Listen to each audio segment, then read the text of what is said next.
Over 100 Nobel laureates, including the Dalai Lama and Australia's Peter Doherty, are calling on world leaders to stop the expansion of fossil fuels. Professor Doherty joins me live now. Of course, he's the patron and namesake of the Doherty Institute.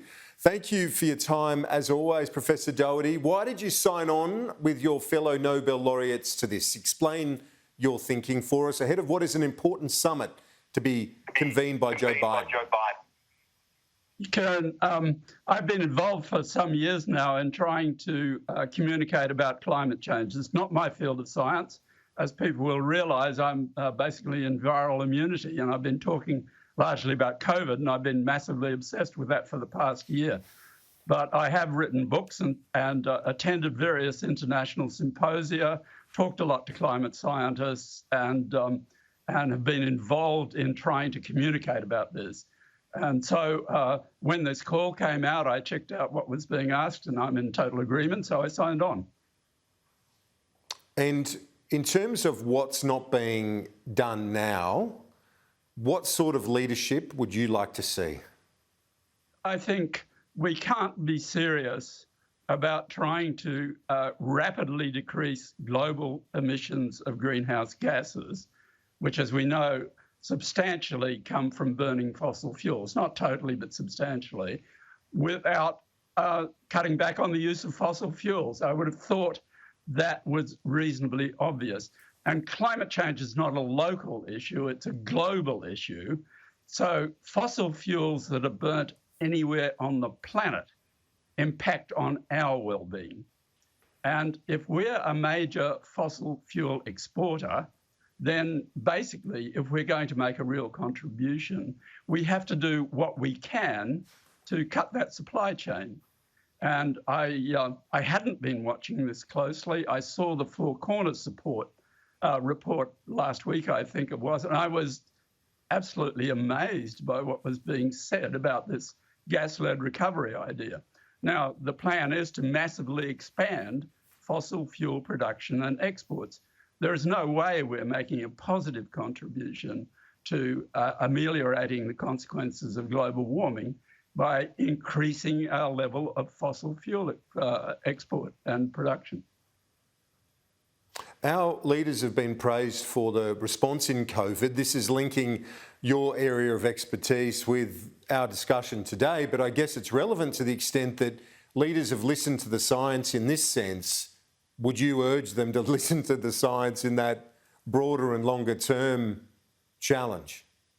Of course I would, Kieran, and I've only been praising our leaders, including the federal government, for what they've done with COVID. We've done so well, and we're admired for that internationally. I mean, people understand what we've done and how effective we've been, and our leaders have listened consistently to the science.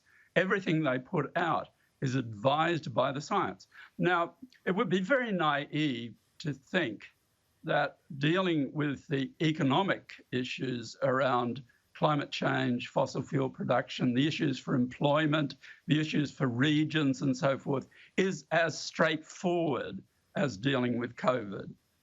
Here, we have universal support pretty much for the actions that have been taken. In fact, the government's main challenge with COVID is how they get us out of this gilded cage we're living in, and whether voters will let them get us out if there's any risk. So there's a big task for them to do there.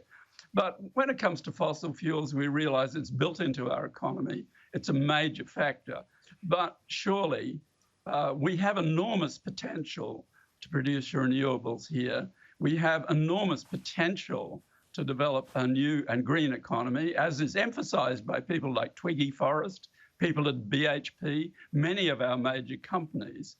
And if we're going to do that, expanding fossil fuel production is clearly not in line with it. What we need are transition plans for our economy, transition plans for our workers, and transition plans and adventurous and bold initiatives that come with government policy, but largely, I think, come from the private sector and come from that entrepreneurial sector that is so important in driving change.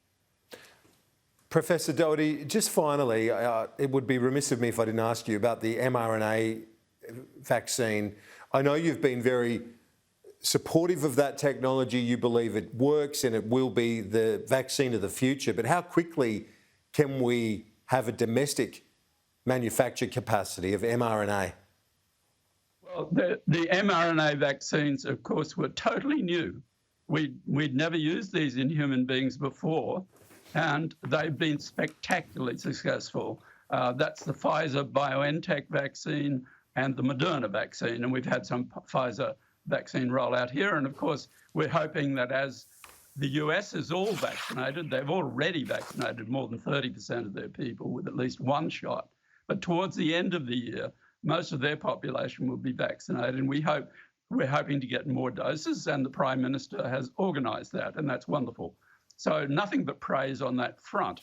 Now, we have now an initiative from the state of Victoria to put $50 million into developing the preliminary stages of developing that mRNA technology.